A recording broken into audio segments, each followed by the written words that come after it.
Salary को streamline करो, streamline करो। We want justice, we want justice। SSA salary को स्ट्रीमलाइन करो, होश में आओ। पहली सरकार होश में आओ, होश में आओ, होश में आओ। SSA सैलरी को स्ट्रीमलाइन करो, स्ट्रीमलाइन करो। प्रोटेस्ट इसी बात पे था सर, हमारी जो सैलरी है वो रेगुलर है, ऑन मंथली बेसिस पे हमें नहीं मिल रही है। हम बहुत ज़्यादा सफ़र कर रहे हैं सर बेगुनाह हमें सताया जा रहा है सर। फाइनेंस मिनिस्टर हमारे कह रहे हैं 2017 में sir on the floor of house की मैं स्ट्रीमलाइन कर रहा हूँ सैलरी, जो कि अभी तक हमें नहीं मिला। अभी तक वो एक ख्वाब है सर।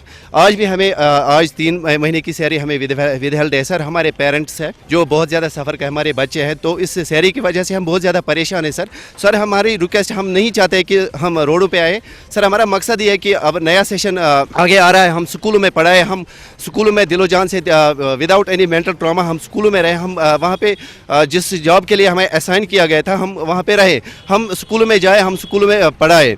तो सर हमारे साथ 2012 से ये प्रॉब्लम चल रही है, अभी तक इसका कोई हल नहीं है सर। हम चाह रहे हैं, हमने प्रोटेस्ट इसलिए किया था आज यहाँ पे, जो हमारी सैलरी इसको स्ट्रीम लाइन किया जाए, इसको मंथली बेसिस पे हमें दिया जाए। इसमें हमारा क्या कसूर है सर? हम जब लगे थे इसमें इस डिपार्टमेंट, तो हमें उस टाइम ये पता नहीं था हमें क्या हो जाएगा आगे सर। हमारा जो फ्यूचर है, हम ये उसके साथ पूरा खिलवाड़ कर रहे हैं सर।